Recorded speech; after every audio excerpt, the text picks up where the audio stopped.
이제 모의고사가 자 수능 최저를 맞추는 방법을 제가 이렇게 적어볼게요. 자 수능 최저를 우리 아이가 맞출 수 있다. 지금 현재 1학년, 2학년 아이들 모의고사 보고 오잖아요. 그래서 100분위 우리 아이의 100분위를 주목해 보셔야 돼요. 100분위. 근데 사실 1, 2학년 때는 모의고사 몇 번 안 보잖아요. 3학년 때는 거의 매달 보지만 3학년 때는 3월, 4월, 6월, 7월, 9월 얼마 전에 봤고요. 그 다음에 10월 이렇게 매달 보기 때문에 우리가 이제 3개월 연속 3개월 최근 연속 3개월 동안 100분위 평균을 계산해 보라고 합니다. 100분위 평균을요.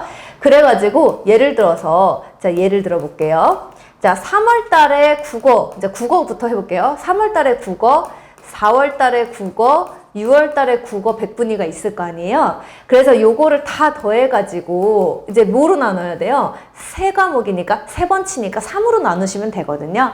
그래서 이렇게 산술평균 계산하시면 과목마다 이런 게 다 나와요. 그러면 과목마다 이게 다 나오면 이제 그게 우리 아이의 100분이냐? 아니요? 아니요. 이제 재학생이잖아요. 그렇기 때문에 이 평균, 100분위 평균이 그대로 나올지, 점수가 또 실제로, 근데 제가 이렇게 베이스 캠프에서 지금 올해로 15년 가까이 고3 아이들을 지켜봤는데, 평소보다 수능 때 잘 나온 아이들은 거의 없어요. 거의 많아봐야 20%? 대부분은 평소보다 좀 안 좋게 나오더라고요. 이유는 두 가지겠죠. 하나, 우리 아이의 요인, 우리 아이가 그날 장염이 걸렸다. 우리 아이가 그날 갑자기 긴장을 해가지고 그런 긴장을 안 하던 애가 그날따라 뭐 시험지가 눈에 안 들어왔다. 또는 우리 아이가 그 수능이 있기 한두 달 전부터 열심히 놀았다. 뭐 여러 가지 변수들이 있죠. 두 번째는 외적 요인. 우리가 이제 올해 의대 증원이니까, 의대 증원 첫 해니까, 올해는 심지어 지방대 의대를 다니는 아이들도 그만두고 서울권 의대로 온다, 만다, 뭐 장수생들이 지금 많다, 뭐 시대인재에서 재수하는 애들이 그렇게 많이 늘었다, 뭐 여러 가지 기사들이 많지만, 어쨌든 이렇게 외적인 변수, 상당히 잘하는 아이들, 최상위권 아이들이 유입이 증가했다. 이런 것들은 이제 외적 변수죠. 그러니까 이렇게 내적인 요인, 우리 아이의 요인, 외적인 요인들이 다 버무러져서 되는 게 수능이기 때문에 여기를 그대로 계산하시면 안 되고, 이 100분위 평균에다가 저는 곱하기 1.5를 하라고 하거든요. 우리 아이들한테. 근데 우리 아이들이 대부분요, 짜증내요. 선생님 어떻게 1.5나 곱해요? 그런데 1.5 곱하셔야 돼요. 공부 진짜 안 해요. 근데 우리 아이가 진짜 선생님 무슨 말씀이세요? 저희 아이 진짜 공부 열심히 하는데요? 라고 얘기하신다면 1.2까지는 곱하시면 되겠어요. 그래서 제가 컨설팅 진행할 때 보통 이렇게 계산을 해가지고 최근 우리 아이의 모의고사 점수를 기반으로 제가 수능 최저는 요 정도 라인까지 들어가면 좋을 것 같아요 라고 제가 추천을 드리는데 계산법이에요. 오늘 정말 꿀팁을 제가 다 알려드리는 거예요. 자, 그 다음에 또 가보죠. 가보죠. 그 다음에 여기서 이제 됐고요. 이제 무전공으로 얘기를 해볼게요. 그 무전공, 자유전공 이렇게 이제 보통은 얘기를 많이 하는데 실질적으로 그 입학 전형안, 그러니까 모집 요강, 대학별 이제 입학처 사이트를 가보시면 모집 요강을 보시잖아요. 와, 진짜 용어가 하나도 통일이 안 돼가지고요. 뭐 건대, 쑥대, 이대 너무 다 달라요. 그래서 저는 이거를 교육부에서 땅땅땅 또는 대학교육협회, 대교협에서 땅땅땅 이렇게 용어를 좀 통일해 줬으면 좋겠는데 이렇게 부모님들이 보시기엔 너무 어려우실 것 같아요. 지금 무전공, 자유전공은요 유형 두 가지라는 걸 아실 거예요. 이게 굉장히 인터넷 기사에 굉장히 많이 나오는 사진인데요. 유형 1은 계열 무관해서 모든 학과 선택이 가능합니다. 그러니까 무슨 말이냐면 진짜 자유전공이거든요. 그래서 실질적으로 건대도 보면 이번에 인문과 자연을 같이 뽑아요. 여기 이제 건대 제가 써놨잖아요. 그래서 건대 자유전공이라 그래가지고 막 합쳐서 몇 명을 뽑냐 그러면 223명이요. 진짜 많이 뽑죠. 그러니까 그냥 통으로 뽑겠다는 얘기예요. 그러다 보니까 다른 학과에서 모집해야 될 인원수를 다 뽑아가지고 무전공, 자유전공 만드니 다른 학과는 보통 이 전형으로, 그러니까 다른 학과도 보면 교과냐 종합이냐 뽑잖아요.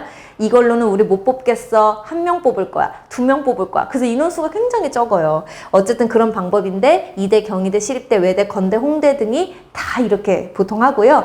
그 다음에 유형 2는 한국 외대와 단국대 요 등이 있는데 단과내 학과 선택이 가능합니다. 그래서 인문계열 안에서 자연계열 안에서 이렇게 계열별로 묶었거든요. 또는 첨단융합대학이라고 묶어가지고 그 안에서 이제 과를 지정하는 겁니다. 제가 이따도 제가 말씀을 드릴 건데 종합전형을 쓰든 교과전형을 쓰든 어쨌든 이렇게 무전공, 자유전공을 이제 선발을 하다 보면 제가 언제 한번 무전공 선발 방법에 대한 세미나를 따로 뽑아서 얘기를 하고 싶은데 대학마다 너무 달라요. 너무 다른데 이런 얘기를 또 하세요. 우리 아이가 1학년 때는 간호학에 대해서 학생부를 썼는데 2학년 때는 생명공학을 썼다.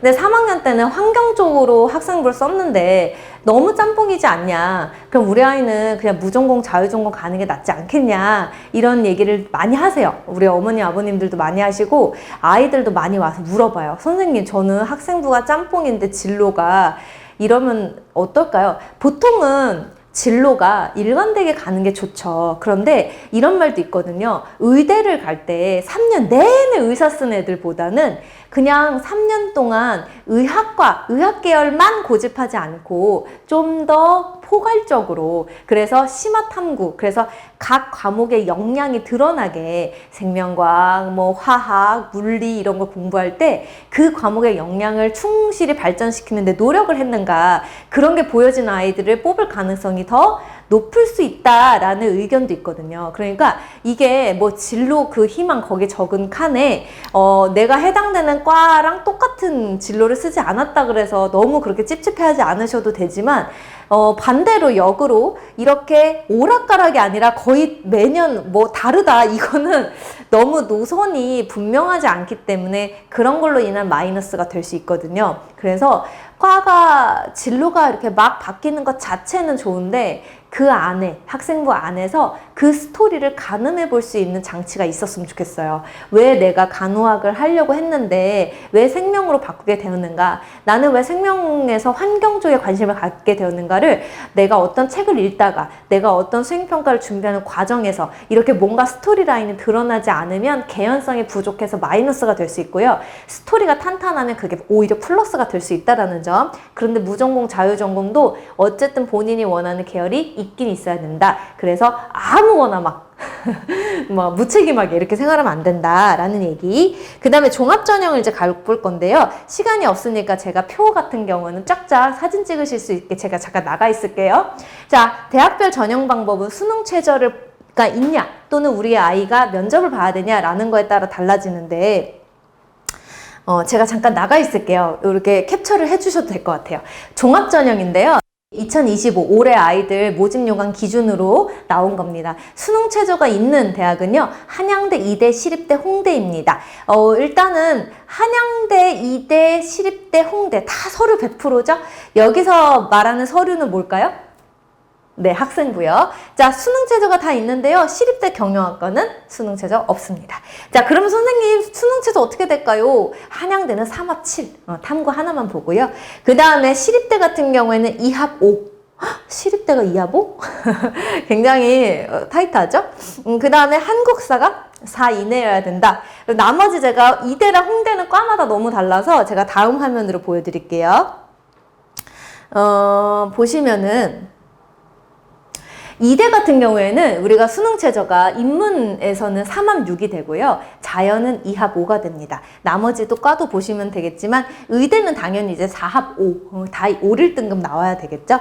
실제로 저희 의대 간 친구, 재작년에 이제 그 숭실고 전교 1등이었던 친구 의대 보냈을 때 그 친구도 수능이 거의 제가 기억에 하나 빼고는 다 1등급 나왔었어요. 그 하나가 2등급이었거든요. 네. 그리고 이제 총대 같은 경우에는 인문자연인데 국영수탄 중에 3합 8. 여유롭죠? 벌써 여유로워요, 홍대. 그 다음에 자연은 국영수 중에서 3합 8, 한국사는 4등급까지다 라는 겁니다. 제가 아까 그 세미나 질문 주신 거 종이를 보니까요. 이제 어떤 분께서 우리 아이가 이제 수능 최저를 맞추긴 해야 되겠지만 한국사 점수가 잘 안 나온다. 그래서 그거를 많이 고민을 하시더라고요. 근데 한국사 공부는 별거 없어요. 진짜 저도 개인적으로 한국사를 되게 안 좋아하던 뼛속까지 이과생이었는데요. 진짜 반복해서 공부하는 수밖에 없더라고요. 그래서 계속해서 그 본인이 좋아하는 인터넷 강의, 프리패스 같은 거 끊어주시거나 EBS에 너무 좋은 무료 강의들이, EBS 다 무료거든요. EBS 강의 너무 좋으니까요. 하나를 정해서 좀 계속 반복해서 보면 좋을 것 같다라는 생각이 듭니다. 자, 그 다음에 저 여기 또 빠져 있을게요. 자, 종합전형인데 수능 최저가 없는 대학입니다. 와, 수능 최저가 없다고요? 수능 최저가 없으면 뭘로 뽑나요? 그쵸, 학생부로 뽑습니다. 그래서 여기 보시면 서강대 같은 경우에는 서류 100%인데 수능 최저 없고요. 성대도 마찬가지고요. 그 다음에 성대는 융합형과 탐구형 두 가지가 있고 과학인재도 하나 더 있는데요. 물론 이제 과학인재는 보통 과고 출신 학생들 이런 친구들이 많이 지원을 하니까 여긴 빼고 얘기할게요. 일반 고등학교에서는 보통 융합형과 탐구형인데 융합형은 서류 100%인데 탐구형 같은 경우에는 서류 100%에 면접이 보통 들어갑니다. 그 다음에 한양대 같은 경우에는 서류 100%고요. 근데 한양대 서류형은 서류 100%인데 면접형은 당연히 면접이 들어간다. 면접이 있으면 내가 서류에서 부족한 거 또는 아까 교과 전형에서는 제가 이렇게 말씀드렸죠. 교과에서 부족한 거. 그래서 교과나 서류에서 부족한 점을 내가 면접으로 보완을 하겠다. 그럼 이제 보통 면접이 연대 같은 경우에는 제시문 기반 면접이니까 정말 열심히 그 제시문 기반 면접의 스타일에 대해서 열심히 공부를 시키시면 되고요. 면접을 언제부터 시켜야 되나요? 라고 또 질문을 많이 하시는데요. 면접은요. 9월달 수시 접수가 끝날 때까지 우리 아이가 이 해당 대학의 면접을 준비할지 결정이 안 되는 경우들이 더 다반사거든요. 그러니까 미리 준비할 수는 없어요. 논술도 아니고. 그래서 면접 같은 경우에는 보통 9월달에 수시 접수가 끝나고 나면 그때부터 요이 땅 해가지고 2달, 3달 이렇게 준비시키시면 되고요. 그 다음에 요것도 찍어주시면 좋을 것 같아요. 이제 그 다음 이어서 역시나 수능 최저가 없습니다. 그래서 중대, 경희대, 외대, 시립대, 건대, 동국대고요. 보시다시피 여기서 면접이 제일 높은 게 어디죠? 50%대가 보이실 거예요. 짜잔, 한국외대. 한국외대는 심지어 면접을 수능 전에 봅니다. 똘망똘망한 친구들을 먼저 낚아채겠다 이런 얘기겠죠. 그러니까 수능을 보고 나면 아이들이 이제 안 오고 싶을 수 있으니까 수능 전에. 그 다음에 시립대 같은 경우에는 수능 후 면접 50%가 되겠다라는 것을 보실 수 있어요. 자, 그 다음 마지막 화면 볼게요. 자, 숙대부터 우리 아주대까지 보이시고요. 당연히 이제 종합전형은 조금 더 이름이 다양합니다. 대학의 이름을 넣어가지고 세종창의인재, 숙명인재, 국민 프론티어. 제일 이름이 귀여운 것 같아요. 저는 개인적으로. 그 다음에 인하미래인재, 아주대는 에이스 전형 이렇게 이름이 다 다른데 어쨌든 면접 40%, 30%, 그 다음에 숭실대 50%.